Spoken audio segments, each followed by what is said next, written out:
Bismillahirrahmanirrahim. Alhamdulillahirabbil alamin wassalatu wassalamu ala asyrafil anbiya'i wal mursalin wa ala alihi wa sahbihi ajma'in. Subhanaka la ilma lana illa ma 'allamtana innaka antal alimul hakim. Rabbi shrah li sadri wa yassir li amri wahlul 'uqdatam min lisani yafqahu qawli. Amma ba'd. Alhamdulillah ala ni'matil Islam, alhamdulillah ala ni'matil iman wa kafa biha min ni'mah.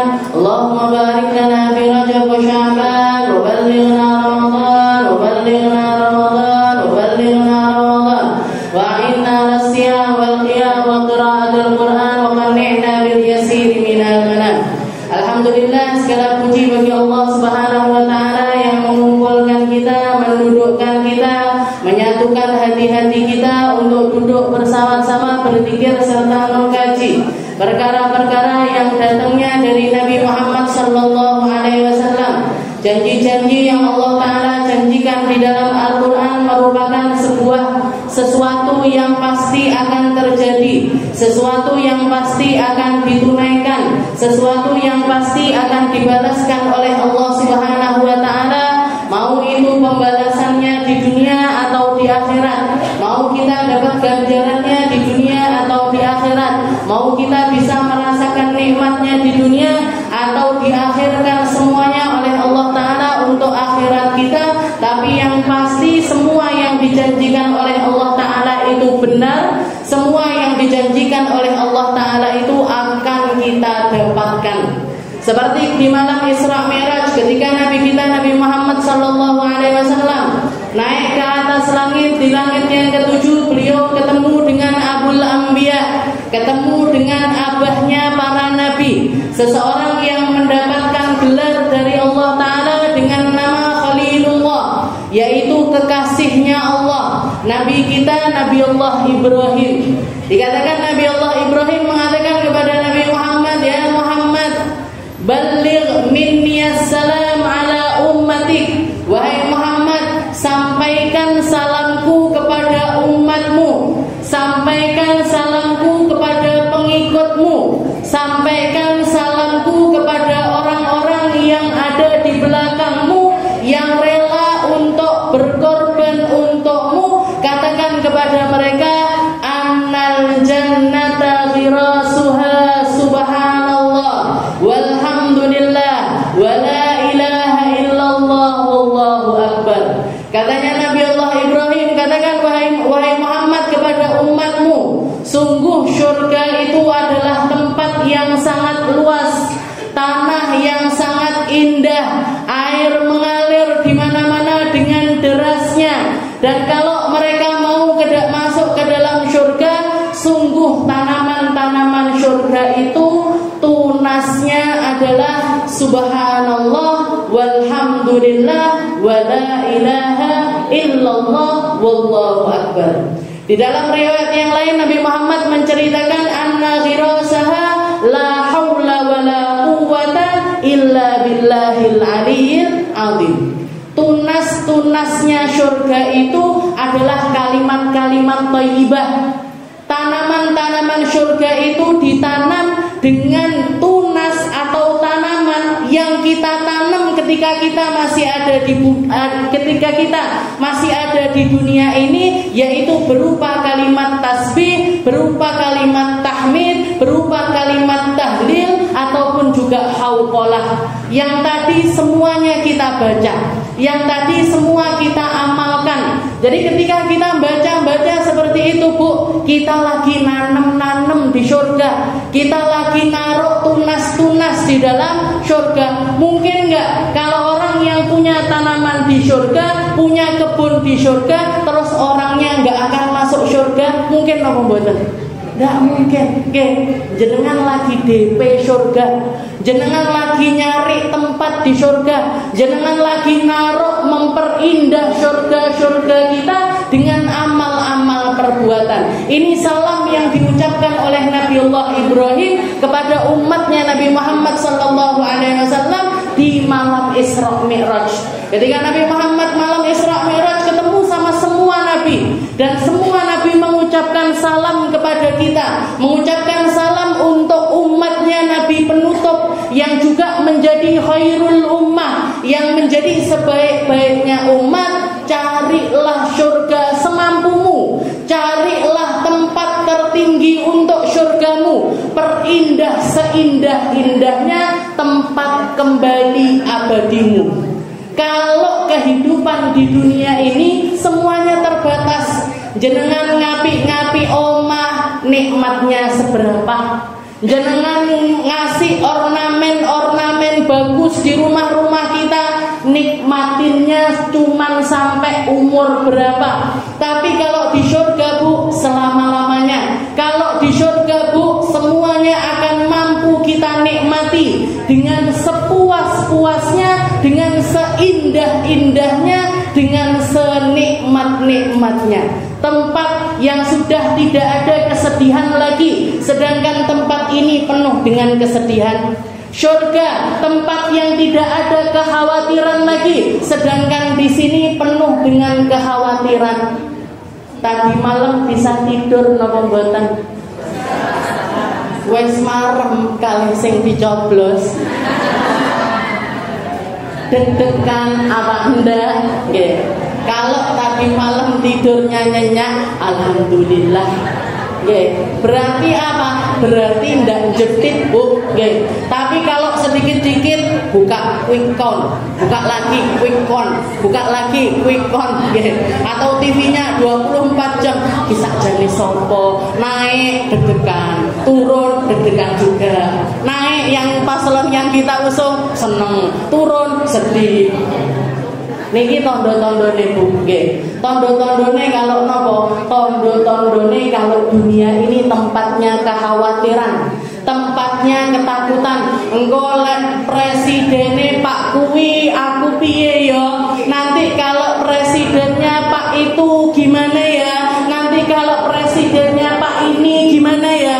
Padahal kalau kita mau merealisasikan, kalau kita mau mikir lebih dalam, jenengan mau presidennya siapa saja, panggah golek duit dewe.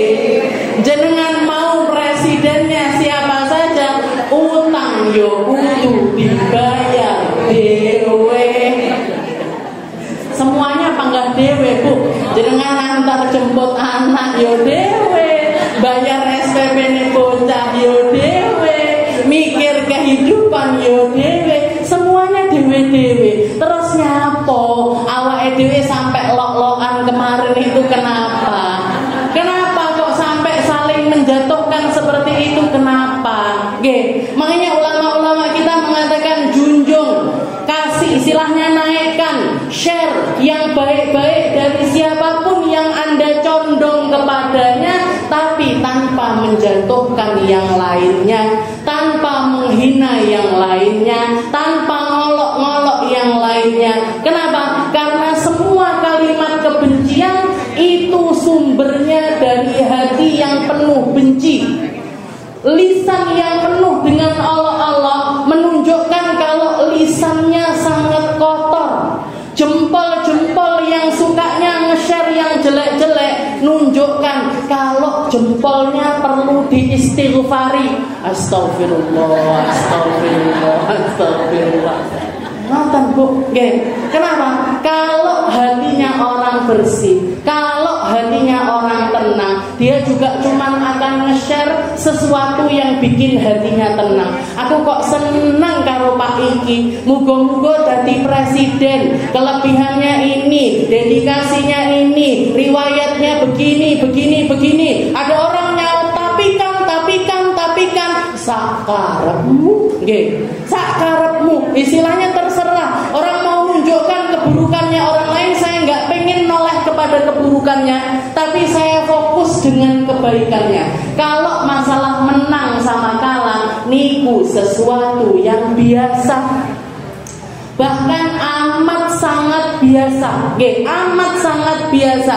Kenapa? Karena semuanya yang berlaku hanya apapun yang telah ditentukan oleh Allah Subhanahu wa taala, kita tinggal menjalaninya. Nggih. Kalaupun kemarin kita jenengan misalkan jadi tim kampanye atau jadi orang-orang yang ikut dukung salah satu paslon dan lain sebagainya, selama niat kita di dalam pendukungan itu untuk hal yang baik, karena sesuatu yang baik, nuruti perkara-perkara yang baik, jenengan yang dapat pahalanya, jenengan yang beruntung karena perkara tersebut. Makanya orang berbuat baik itu nggak pernah nyesel, orang berbuat baik itu nggak pernah kalah, orang berbuat baik itu nggak pernah ada sesuatu yang buruk yang akan terjadi kepada dirinya di dunia ataupun akhirat, tidak ada. Tapi kadung aku melok kampanye tiba kalah, bene, nggak apa-apa, istilahnya nggak apa-apa yang seperti itu. Kenapa? Karena kita tahu persis di dalam riwayat pendukungan kita tidak terselubung kepentingan apapun, nggak akan dapat apapun dari siapa yang kita pilih saat itu. Yonda entuk serangan fajar, zuhur, asar, maghrib. Kemarin banyak yang WA saya, Ustazah tahu-tahu di rumah ada amplop 2, Ustazah ini amplopnya kadung diterima, ini serangan fajar, ini serangan asar, ini serangan isya dan lain sebagainya. Kalau di grup keluarga saya, kok kita nggak ada yang nyerang ya? Katanya saya jawab, paman saya bilang kok nggak ada serangan fajar nyampe rumah ini. Fajarnya takut sama kita. Fajarnya takut sama kita. Kenapa? Karena tahu kita nggak bisa dibeli. Karena tahu kita nggak akan terpengaruh dengan hal-hal yang semacam itu. Terus yang kadung dapat serangan ini tadi gimana?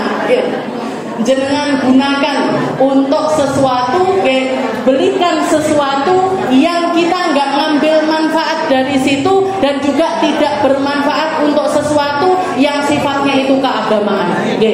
Jangan disumbangkan ke masjid, jangan disumbangkan ke sekolahan, jangan disumbangkan ke pondok pesantren, jangan dibelikan makanan untuk anak-anak yatim dan lain sebagainya. Jangan. Cari untuk hal-hal semacam itu yang bersih, sebersih-bersihnya. Terus buat apa Ustazah? Belikan lampu sak losin, buat nerangi jalan, buat nerangin jalan. Atau kalau melihat ada lubang di jalan-jalan kita, belikan semen sak-sak, belikan semen buat nambel jalan, buat naruh pasir di situ, buat ngasih tanda jalan atau apapun yang sifatnya itu untuk kepentingan umum. Jangan yang sifatnya itu kembali manfaatnya untuk kita. Dingin tuku super pel di rumah boleh Ustazah? Jangan. Nanti jenengan ngambung-ngambung ngeten, masuk ke dalam otak. Ini nanti menguasai otak kita ini. Barang-barang syubhat, barang-barang haram ini tadi, akhirnya mikirnya elek, akhirnya mikirnya nggak bisa terkontrol, akhirnya mikirnya nggak bisa yang lurus, gara-gara aroma ini tadi. Mau dibelikan apapun, tapi yang pasti jangan dipakai untuk sesuatu yang manfaatnya kembali ke kita. Sapu saja jangan, sikra saja jangan. Alat rumah tangganya jenengan sebelum ada serangan ini bangga ketuku napa mboten? Enggak ketuku, Jadi nggak perlu kita sebenarnya sama serangan ini tadi, Tapi itu, pinternya dunia atau besarnya pengaruh dunia, besarnya pengaruh perkara-perkara yang kelihatan merah-merah, biru-biru itu Bu, yang paling bikin mata itu langsung berubah, Sehingga pertama nih lurus, kalau sudah melihat merah burem kabeh, Kalau sudah melihat biru-biru pusing semuanya dan lain sebagainya. Ini yang perlu kita benahi, Jadi tolak, say no, katakan tidak dengan hal-hal yang semacam itu. Lek wes kadung piye, misalkan kadung tuku bakso, kadung tuku soto, kadung saja sudah masuk perut gimana? Banyak puasa, banyak puasa, biar cepat keluar, biar cepat keluar dan jangan diulangi lagi. Ujung sesuk entuk serangan nek kok nek bakso nek. Angel ngomong sama orang kayak gini ini angel banget, kenyangan orang. Jadi istilahnya ini yang terjadi. Yang penting ditenangkan hatinya, dan siapapun yang jadi presiden, siapapun yang jadi presiden yang kemarin kita dukung ataupun kemarin enggak kita dukung sekalipun, maka mereka tetap jadi pemimpin kita yang wajib untuk kita taati. Wajib untuk kita taati, wajib untuk kita patuhi selama mereka tidak memerintahkan maksiat untuk kita. Selama mereka tidak memerintahkan kita untuk melakukan kemaksiatan, maka selama itu mereka wajib untuk jadi pemimpin kita, dan kita wajib untuk jadi rakyat yang patuh kepada pemimpin tersebut. Tapi aku orang dukung, wes tidak usah lo-loanku. Makanya saya bersyukur sekali, walaupun separuh syukurin. Kenapa kok ini pemilihan ini terjadi di bulan-bulan mulia kayak Rejab Sya'ban ini? Bulan-bulan yang dulu-dulu aja. Jadi istilahnya lek dosa ini nggak nemen-nemen orang kalau nyaci, maki, menghina, merendahkan orang dan lain sebagainya, karena semua itu terjadi. Semua itu terjadi. Jangan lihat ini bibi saya semuanya ngadu, teman SMP tukaran, teman SMA tukaran, teman kuliah tukaran, iki metu grup, iki gengnya apa? Ini ngapain sebenarnya? Apa yang terjadi dengan dunia ini? Kok sebegitunya kita mendukung calon-calon presiden ini, kok sebegitunya itu? Kenapa? Efeknya apa? Apakah mereka mampu membawa kita ke surga? Apakah mereka yang akan mensyafaati kita? Apakah mereka yang akan beratkan timbangan amal kita atau mengurangi timbangan amal kita? Nggak jamin, Bu. Nggak ada yang jamin itu. Nggak ada yang mampu menolong itu kecuali Nabi kita, Nabi Muhammad Sallallahu Alaihi Wasallam. Tapi kenapa ketika Nabi Muhammad berkampanye, ketika Nabi Muhammad ngajak sesuatu, ketika Nabi Muhammad memanggil kita untuk melakukan sesuatu, awake dhewe biasa-biasa wae, kitanya biasa-biasa aja, dengar sesuatu yang jadi warisannya Nabi yo biasa-biasa saja.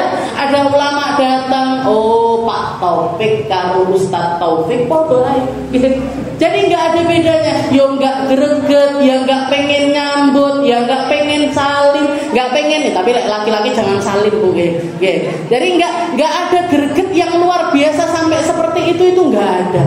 Nabi Muhammad kampanye, Bu, dan sampai sekarang ini kampanyenya masih bergaung di mana-mana. Kampanye posko kampanyenya bertebaran di mana-mana, di langgar-langgar sekitar rumah jenengan, di masjid-masjid sekitar rumah jenengan, sekolahan-sekolahan Islam, Madin, TPQ, majelis-majelis taklim dan apapun itu majelis kebaikan, semuanya adalah poskonya Nabi Muhammad, semuanya adalah tempat dakwahnya Nabi Muhammad, dan sangat butuh relawan, sangat butuh dengan relawan yang mau mengorbankan apa yang mereka korbankan. Kemarin waktu kampanye semangat kabeh, kelakon kelambi biru-biru kabeh, abang-abang kabeh, putih semuanya, tapi kita kalau masuk ke masjid-masjid atau mau melakukan apapun,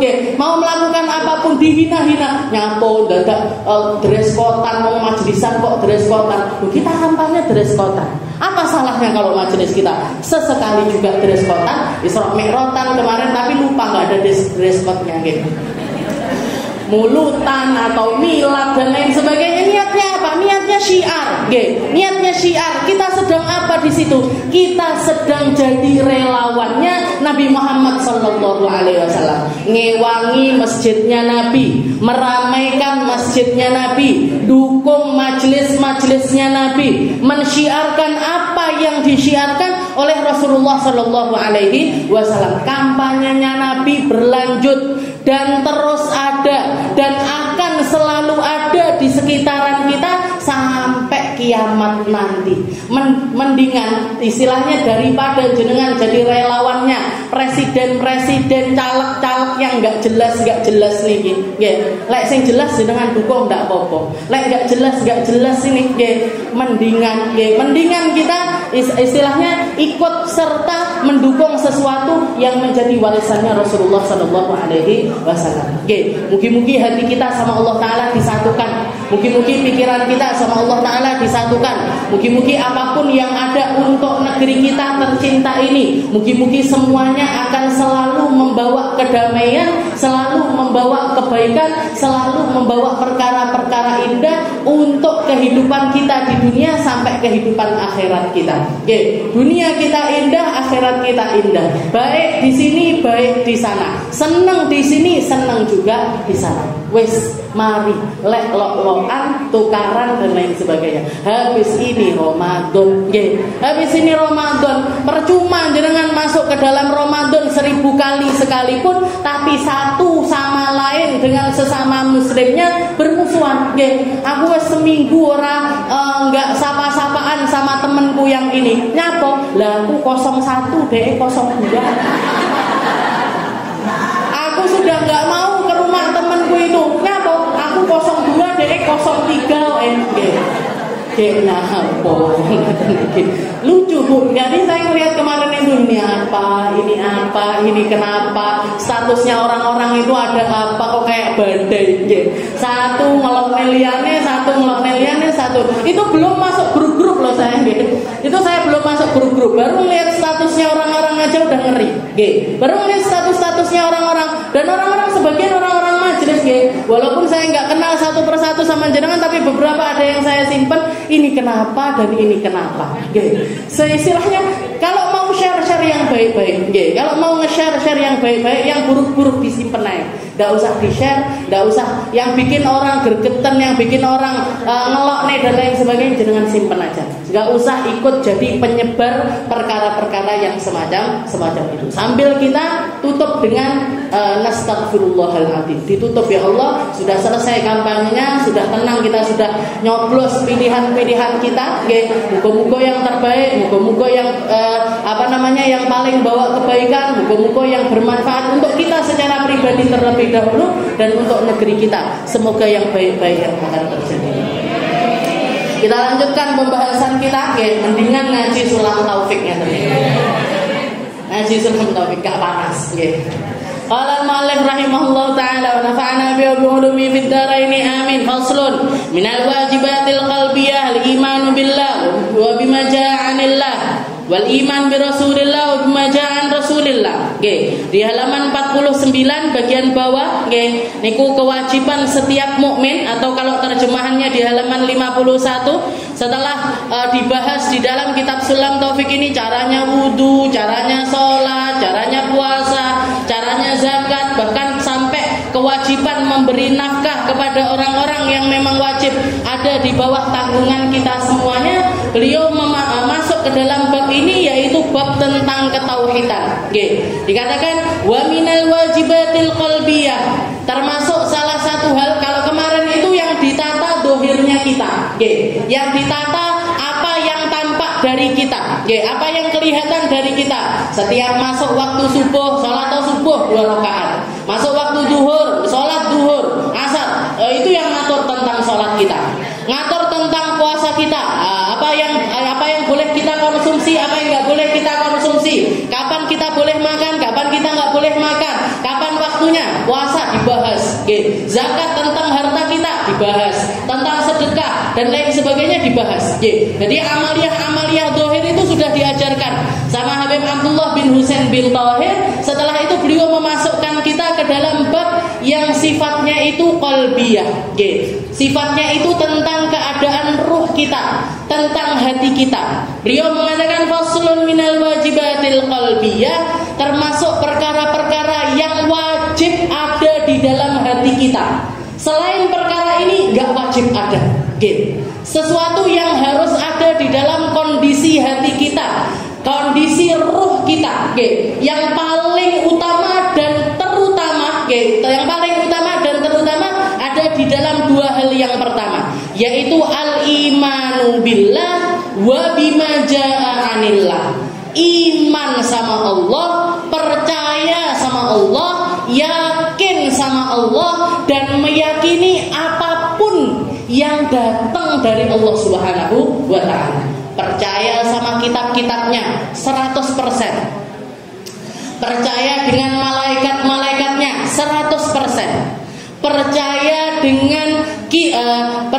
dengan nabi-nabi serta rasul-rasulnya 100%. Percaya dengan datangnya hari kiamat 100%, dan percaya qada'uhu wa qadaruhu, qada dan qadarnya Allah Ta'ala itu yang baik atau yang kelihatan baik, serta yang buruk atau yang kelihatan buruk, semuanya datangnya dari Allah Subhanahu wa ta'ala. Jadi nggak pilih-pilih takdir. Lek dikei rezeki akeh menengai, dikasih rezeki seret ngeresulo terus. Kita tahu persis ketika dilancarkan sama Allah Ta'ala, Allah memang ingin melancarkannya. Ketika dikasih seret sama Allah, memang kita lagi diuji di dalam kesulitan tersebut. Dan semuanya, kalau keyakinan kita ini punjerane kepada Allah Ta'ala, gak akan pernah menyalahkan Allah, gak akan pernah ngeresulo, gak akan pernah merasa paling terhina, paling putus asa, paling terpuruk, paling gak berdaya dan lain sebagainya. Gak akan pernah merasakan hal tersebut.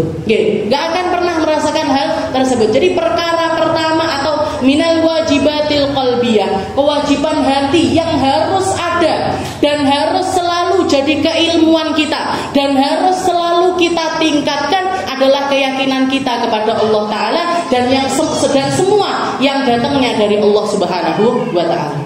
Bahkan para nabi-nabinya Allah Ta'ala pun melakukan hal tersebut. Seperti salah satu ayat yang diceritakan oleh Allah Ta'ala di dalam Al-Quran, wa idh qala Ibrahim rabbi arini kaifa tuhyil mauta qala awalam tu'min qala bala walakin liyatma'inna qalbi qala fakhudh arba'atan minat tayri fasurhunna ilaik thumma ja'al ala kulli jabalin minhunna juz'an thumma ad'uhunna ya'tinaka sa'ya. Katanya Nabi Allah Ibrahim, beliau minta sama Allah Ta'ala, ya Allah, kasih lihat kepadaku bagaimana caramu menghidupkan sesuatu setelah kematian. Dijawab sama Allah Ta'ala, awalam tu'min, apa kamu gak beriman kepadaku? Katanya Nabi Allah Ibrahim, bala, saya iman ya Allah, saya yakin ya Allah, saya faham ya Allah, walakin liyatma'inna qalbi, tapi saya pengen hati saya ini jauh lebih yakin lagi, jauh lebih ngerti lagi. Sudah yakin, sik ditambahi.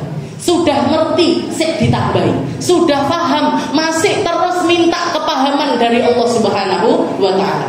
Maka sama Allah Ta'ala diperintahkan, fakhud arba'atan minat thair, ambil 4 macam ekor burung. Oke, ambil 4 macam ekor burung. Mau itu beo, merpati, gagak, apa dan lain sebagainya. Yang penting ambil 4.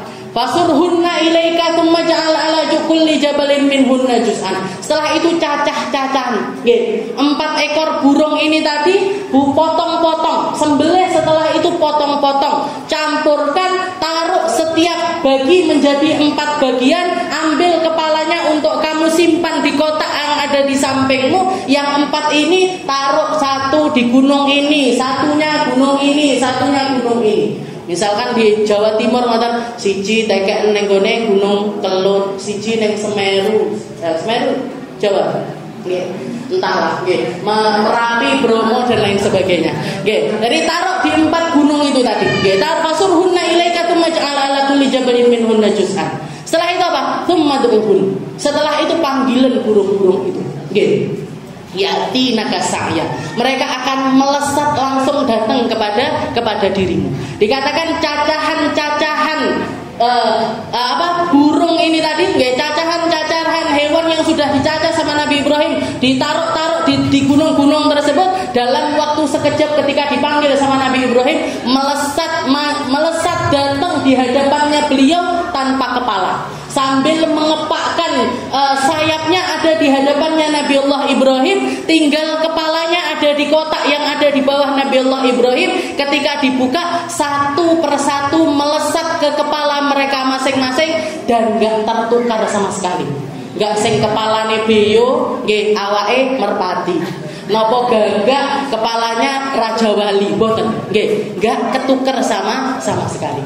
Wa'lam annallaha azizun hakim. Allah Ta'ala mengatakan kepada Nabi Ibrahim, ketahuilah Allah Ta'ala Maha Aziz, Allah Ta'ala itu Maha Mulia, Allah Ta'ala itu Maha Bijaksana, Allah Ta'ala itu Maha menata segala sesuatu pada tempatnya masing-masing dan pada porsinya masing-masing. Yang ada pada diri kita, yang sekarang ini jadi jatahnya kita, yang sekarang ini jadi jalan hidupnya kita adalah sesuatu yang paling pas untuk kita, yang paling pas untuk kita. Tugas kita tinggal apa ya Allah? Tugas kita adalah tinggal nambahi ibadah-ibadah kita kepada Allah Subhanahu wa ta'ala. Mau ibadah dohiriyah ataupun ibadah batiniyah. Mau ibadahnya secara dohir, sholat, puasa dan lain sebagainya, tingkatkan. Ditambahi lagi dengan apa? Ibadah-ibadah hati. Ben nyapo, ben tambah yakin, ben tambah ngerti, ben tambah paham. Karena ini yang diajarkan sama para ulama, yang ini yang ditinggalkan oleh para nabi-nabinya Allah. Jadi Nabi Ibrahim di sini, beliau ketika minta Rabbi arini kaifa tuhyil mauta, ya Allah kasih saya lihat gimana caranya ya Allah. Ditanya sama Allah, awalam tu'min, apa kamu enggak iman? Beliau mengatakan bala, saya iman. Saya iman. Jadi permintaannya Nabi Ibrahim di sini bukan dari ndak tahu, pengen tahu, bukan, tapi sudah tahu, melek nambahi tahu. Dan tingkatan iman seseorang niku, yang namanya keyakinan itu tingkat-tingkat. Ada yang namanya ilmu yakin, ada yang namanya ainul yakin, ada yang namanya hakul yakin. Ada yang namanya ilmu yakin. Ilmu yakin kapan? Keyakinan yang sifatnya itu keilmuan. Kita tahu kalau kita melakukan kebaikan bakalan diganjar pahala. Kita tahu kalau kita melakukan keburukan akan diganjar dengan dosa. Tapi kelihatan napa mboten? Ndak ketok, Bu. Makanya kalau ketika diperlihatkan sama Allah Ta'ala, orang seperti kita ini akan semakin bersemangat. Kalau dilihatkan sama Allah Ta'ala pahalanya akan semakin bersemangat. Buktinya napa? Jajal niki majelis kemis niki kita rutin setiap kemis ngaji di sini. Dari data yang tertulis selama ini, rata-rata yang datang itu 130, 140, 150 dan lain sebagainya. Coba saya umumkan minggu ini, Bu, yang datang kemis depan satu-satu tak kasih uang 100.000. Insya Allah dhuwur ngisor, nerop jalan, nerop sana segala macam. Kenapa? Ketok merah-merah nih uang. Jadi orang kalau ininya itu kelihatan semangat, semangat. Makanya Nabi Muhammad di akhir-akhir dakwahnya beliau, ketika di akhir-akhir dakwahnya beliau setelah Fathu Makkah, beliau ketika dapat harta ghanimah sekian, dapat kambing sekian, dapat onta sekian dan lain sebagainya, Nabi Muhammad itu beli keyakinannya orang-orang yang hatinya masih lemah di dalam imannya dengan perkara-perkara yang kelihatan semacam itu. Datang Abu Sufyan, ya Rasul, saya ikut perang kemarin, saya dapat apa? Padahal perang pas waktu musuhnya di depan melayu buri. Ini Abu Sufyan ini takut ketika melihat musuh. Sama ketika datang kepada Nabi Muhammad, ya Rasul, saya ikut perang, saya dapat apa? Kata, kamu maunya apa? Kasih saya 100 ekor onta. Dikasih sama Nabi. 100. Datang lagi, kurang, tambahin. Ponakan saya, sepupu saya, ponakannya dimintakan, sepupunya dimintakan, ininya dimintakan sama Nabi Muhammad. Ini yang jadi klasik-klasik di antara umat. Mereka bisiin orang-orang Ansar, orang-orang yang datang bersama Nabi Muhammad dari Madinah. Mereka mengatakan, mereka musik hatinya orang-orang Ansar dengan mengatakan, lihat Muhammad, lihat Muhammad, dia memberikan kepada orang-orang yang istilahnya perangnya itu enggak seberapa, dikasih yang itu 100, yang itu 200, yang ini 300 dan lain sebagainya. Langsung kisruh, Bu, hatinya. Ini provokator ini tugasnya ngeten iki. Jadi bikin orang ini goyah, bikin orang ini lihat kamu mati-matian, lihat darahmu. Istilahnya pedang-pedang yang kamu pegang tak turut dima, darah enggak berhenti ngalir di situ saking banyaknya yang kamu bunuh di peperangan tersebut. Kamu entuk apa? Enggak entuk apa-apa. Mau dikai piro? Enggak. Kamu? Enggak. Aku busrah, napa busrah napa? Gusar ini, khawatir ini itu dan lain sebagainya. Bilang, dan mereka provokator ini mengatakan, Muhammad wes ketemu koncone dhewe, bakalan balik ke negerinya sendiri, akan balik ke negeri Mekah, kamu tidak dikancani lagi. Muhammad cuma datang kepadamu ketika butuh, ketika dia tidak bawa apa-apa, datang dari Mekah ke Madinah. Datang ini orang-orang Ansor ini dengan keadaan hati yang semacam itu mendatangi Rasulullah SAW. Ya Rasul, orang-orang ini baru masuk Islam dengan hadiah sekian banyak. Lah kita yang bertahun-tahun dukung dakwahmu, ada di belakangmu tanpa mengharapkan apa-apa, kok malah nggak dikasih apa-apa ya Rasul? Apa katanya Nabi Muhammad? Apa kalian gak mau? Apa kalian gak rela? Apa kalian gak pengen datang pulang ke akhirat bersamaku, pulang di dunia bersamaku, dan pulang di akhirat juga bersamaku? Aku sedang membeli hatinya orang-orang yang memang masih terpaut dengan perkara-perkara dunia ini dengan modal imannya kalian, dengan modal keyakinannya kalian. Karena Nabi Muhammad merasa kalau orang-orang Ansar ini tidak dikasih apa-apa, aman. Mereka dikasih, enggak istilahnya enggak berubah imannya, enggak dikasih juga enggak akan merubah iman mereka. Tapi orang-orang ini kalau enggak dikasih dengan hal-hal semacam ini, mereka enggak akan pernah bergerak. Mereka enggak akan tertarik dengan agama Islam. Saya memanfaatkan imannya kalian untuk membeli hatinya orang-orang yang semacam ini. Nangis orang Madinah.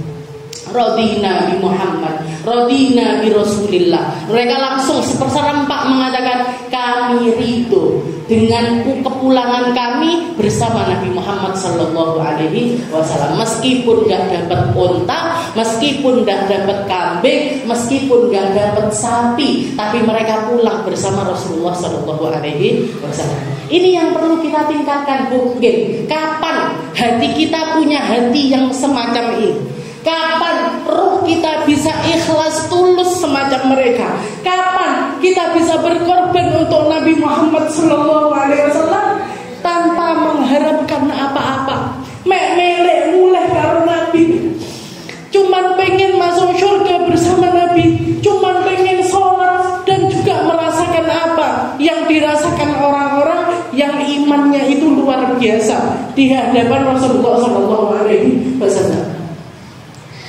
Dan zaman sekarang ini yang semacam ini dikit sekali. Bukannya nggak ada, ya, saya yakin akan selalu ada. Karena Rasulullah SAW mengatakan, ad-dunya la yakhlu minas sholihin. Dunia ini nggak akan pernah kosong dari orang-orang soleh. Tapi nggak akan pernah kosong. Orang soleh itu akan selalu ada. Wali-walinya Allah Ta'ala akan selalu ada. Kekasih-kekasihnya Allah Ta'ala akan selalu ada. Tapi kita bertemukah dengan mereka? Kita dekatkah dengan mereka? Kita terpautkah hati kita dengan mereka? Itu yang kita nggak ngerti. Makanya al-imanul qalbiyah, iman secara hati itu menjadi sesuatu yang wajib kita tingkatkan. Nggih, nek awake dhewe mangga ngene-ngene, hati kita masih seperti ini, tertariknya dengan perkara-perkara yang nampak apik yo majelis kuwi, apik yo kumpulan kuwi, apik yo ini itu dan lain sebagainya. Nggih, cuman kelihatan dari luarnya saja. Ini yang perlu kita proses. Ini yang perlu kita poles, ini yang perlu kita perhatikan agar semakin nambah, semakin baik, semakin indah. Bukan di matanya manusia, tapi di mata Allah Subhanahu wa ta'ala. Al-imanul qalbiyah. Wa bima jaa an Rasulillah. Dikatakan di sini, al-imanu billah wa bima jaa anillah. Yang datang iman kepada Allah Ta'ala. Dan juga segala sesuatu yang datangnya dari Allah Subhanahu wa ta'ala. Segala sesuatu yang datangnya dari Allah Ta'ala juga harus selalu kita tingkatkan. Ya, harus selalu kita tingkatkan. Jalannya paling cepat lewat apa? Jalannya paling cepat lewat apa? Lewat pembelajaran dari manusia-manusia yang Allah Ta'ala pilih. Yang Allah Ta'ala pilih untuk menjadi pemandu kita. Nabi Adam, Nabi Nuh, Nabi Idris, Nabi Allah Saleh, Nabi Allah Ibrahim, Nabi Allah Musa, Nabi Allah Isa. Mereka adalah pioner-pioner. Mereka adalah maskot-maskotnya Allah Ta'ala. Kita pilih, oh pas ini lagi terpuruk, lagi sakit, wah ada Nabi Allah Ayub yang semacam ini. Ketika kita diuji dengan kepingin melakukan maksiat, dengan kepingin melakukan apa yang yang menjadi syahwat kita. Saya nggak pengen menyesal seperti penyesalannya Nabiullah Adam. Saya nggak pengen nyesal seperti nyesalnya Nabiullah Adam. Atau kita pengen pengen melakukan kebaikan ataupun doa-doa. Ini porsi yang paling banyak itu ada di Nabiullah Ibrahim. Makanya sampai beliau itu dapat julukan Khalilullah, dapat julukan kekasihnya Allah. Allah Ta'ala mengatakan di dalam Al-Quran, Innallaha astafa Adam wa Nuhan, Innallaha astafa Adam wa Nuhan wa ala Ibrahim wa ala Imran alal alamin. Allah Ta'ala mengatakan, saya itu milih Nabi Adam tak pilih, Nabi Allah Nuh tak pilih. Ada keluarga-keluarga yang saya pilih. Siapa? Nabi Allah Ibrahim dan keluarganya Imran. Nabi Allah Ibrahim keluarganya Imran. Di ayat yang lain Allah Ta'ala mengatakan, wa idzibtala Ibrahim rabbuhu bikalimatin fa'atammahun.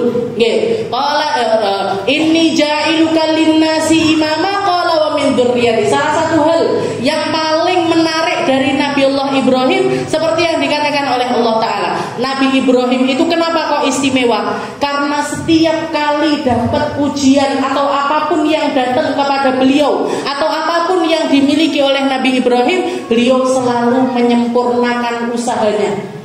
Usahanya mesti dipoles atau disempurnakan dengan apa? Disempurnakan dengan doa-doa yang indah. Itu Nabi Ibrahim. Ketika wa yarfa'u Ibrahimul qawaida wa Ismail rabbana taqabbal minna innaka antas samiul alim wa tub alaina innaka antat tawwabur rahim. Nabi Ibrahim ketika dapat perintah dari Allah Ta'ala, wahai Ibrahim, bangunlah sebuah Ka'bah, bangunlah satu bangunan yang akan menjadi Baitullah, yang akan menjadi rumahnya Allah, tempat semua umat akan beribadah di tempat tersebut.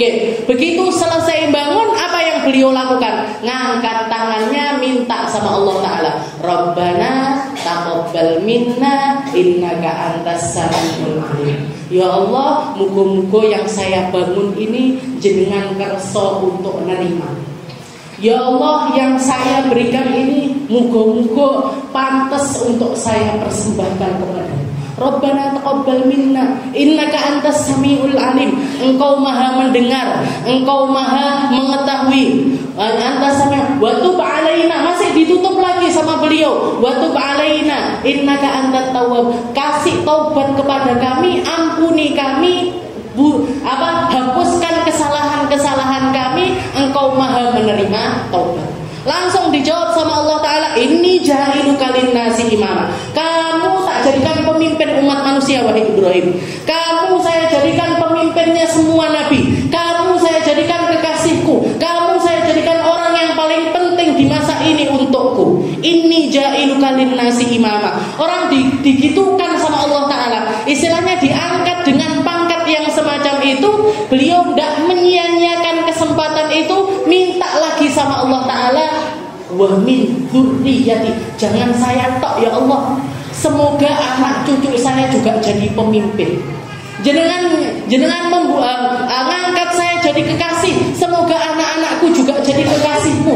Engkau ngangkat saya jadi orang penting bagimu, semoga anak-anakku juga jadi orang penting. Engkau memuliakan saya, semoga anak-anak saya juga jadi orang mulia.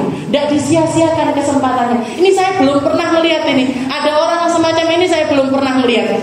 Jadi istilahnya kayak orang wisuda, orang wisuda dapat toga, dapat ini dan lain sebagainya, minta sama yang ngelantik, yang ngasih gelar ini, misalkan dikasih gelar ini. Prof, tolong anak saya juga dijadikan ini. Tolong anak saya juga dikasih gelar ini. Tolong anak saya juga tidak masuk di dalam golongan orang-orang ini. Kalau saya profesor, muga-muga anakku ya jadi profesor. Kalau saya jadi insinyur, muga-muga anakku juga jadi insinyur. Minta langsung sama Allah Ta'ala untuk dijadikan seperti itu. Jadi ketika Allah Ta'ala melantik, inni ja'iluka linnasi imama, kamu saya jadikan imamnya umat manusia. Kamu saya jadikan orang paling ngerti gimana ibadah kepadaku. Beliau langsung nambahi doanya, wa min dzurriyyati. Jangan saya tok ya Allah, anak-anak saya, cucu-cucu saya. Terbukti Bu sampai sekarang. Keturunannya Nabi Allah Ibrahim mayoritas semuanya jadi orang-orang soleh, jadi nabi-nabinya Allah, jadi rasul-rasulnya Allah. Dari Nabiullah Ismail dapat turunan namanya Nabi Muhammad sallallahu alaihi wasallam. Dari Nabiullah Ishak punya anak Yakub, dari Yakub punya anak Yusuf, dari Yusuf punya anak-anak nabi-nabi, semuanya sampai kepada Nabiullah Isa. Berkatnya siapa? Berkat doanya Nabiullah Ibrahim. Wa min dzurriyyati. Ya Allah, anak-anak saya juga ya Allah.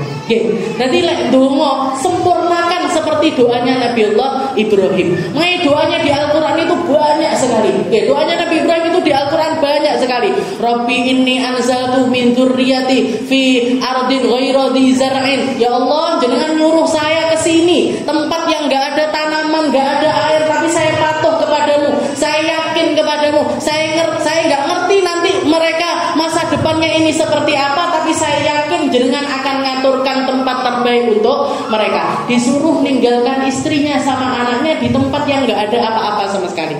Jadi pasrah tak sama Allah Subhanahu wa Ta'ala. Makanya pantas beliau mengatakan, Allah Ta'ala memujinya dengan mengatakan fa'atammahun. Ibrahim itu dikasih apapun disempurnakan. Dan terakhirnya selalu dihiasi dengan doa-doa yang sangat indah.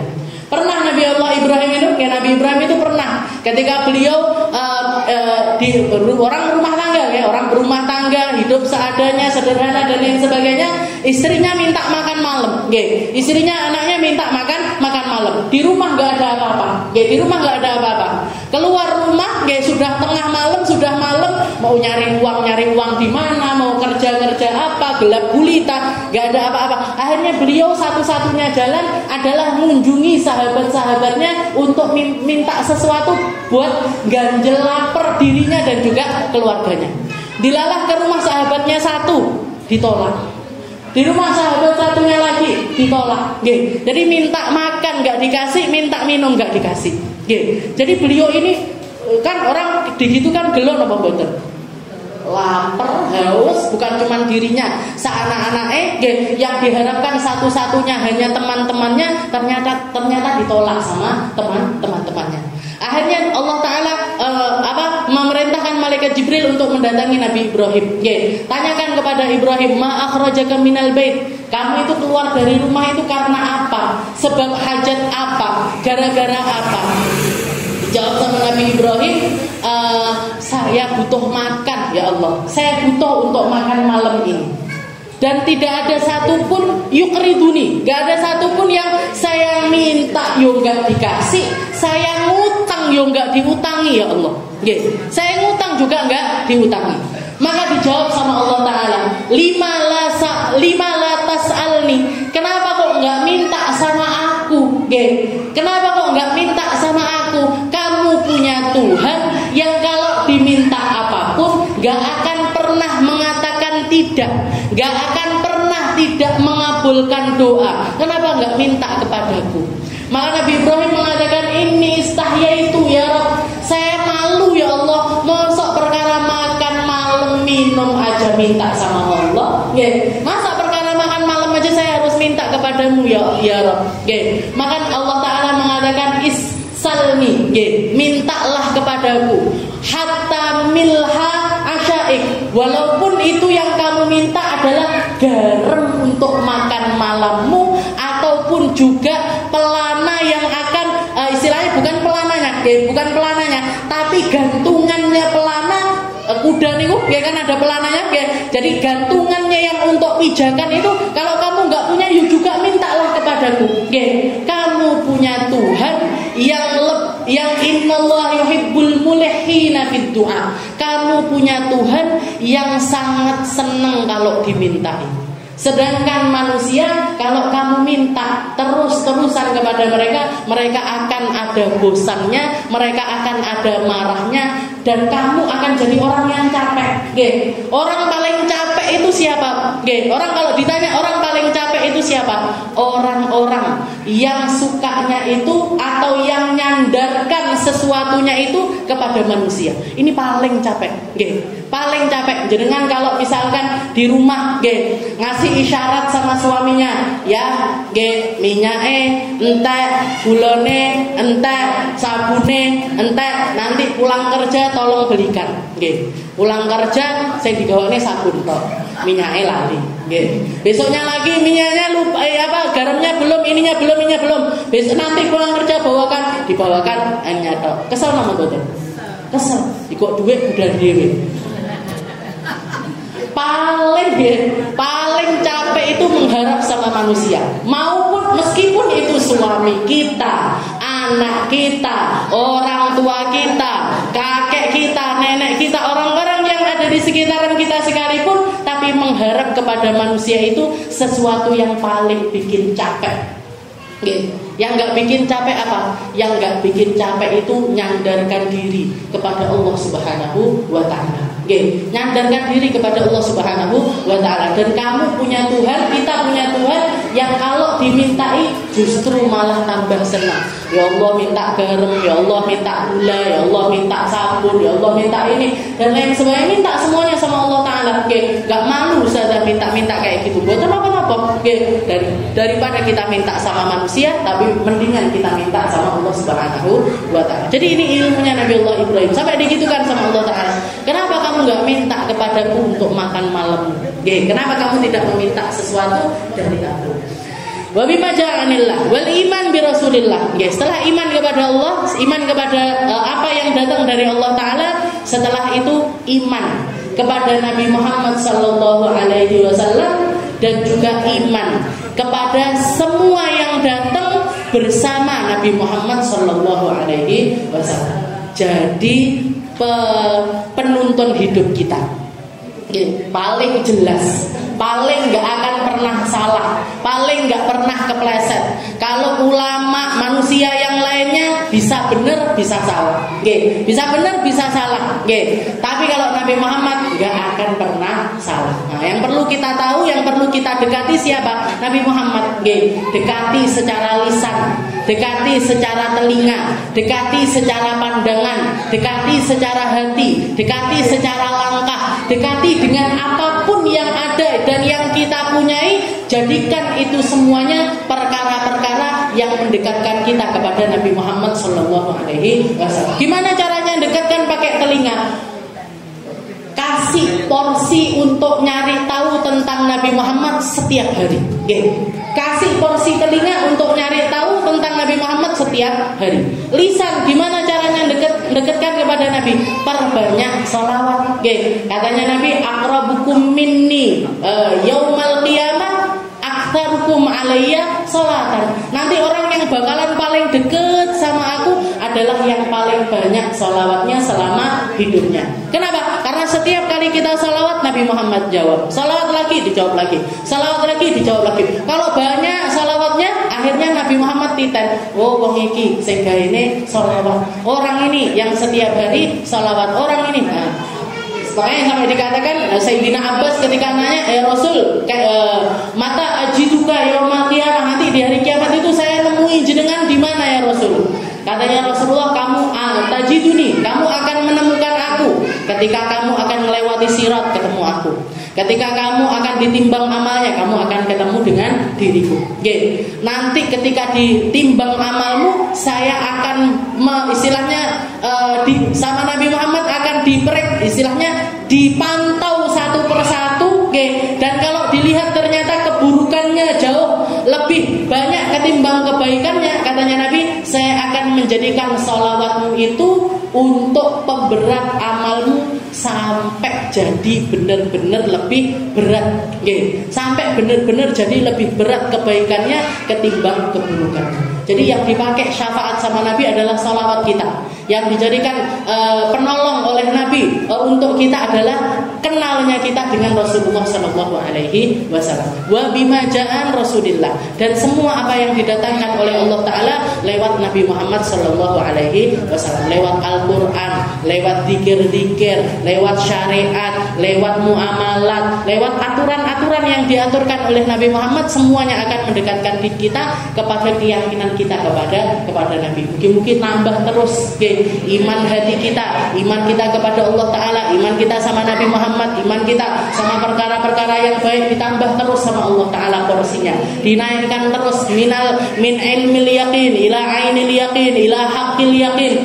Dari mulai ilmu secara keyakinan menjadi ainul yaqin, menjadi sesuatu yang nampak di mata, naik lagi sampai ke haqqul yaqin, yang menjadi imannya orang-orang mulia, yang menjadi imannya orang-orang baik, yang menjadi imannya orang-orang siddiqin, yang serius jalan di jalannya Allah Subhanahu wa taala. Dan mungkin Allah Taala memberikan kepada kita semuanya pemimpin yang terbaik, pemimpin yang bawa kepada kebaikan, pemimpin yang akan memakmurkan negeri kita, yang akan menjaga negeri kita, yang akan bawa segala hal kebaikan dunia akhirat untuk negeri kita. Dan mungkin sama Allah Taala kita tidak diuji dengan kefakiran, tidak diuji dengan keburukan, tidak diuji dengan perkara-perkara yang di luar batas kemampuan kita. Dan mungkin sama Allah Taala kita semuanya dijaga ruh kita, dijaga zahir kita, dijaga batin kita, dijaga semua hal yang Allah Taala titipkan kepada kita untuk bisa kita jadikan pijakan perjuangan,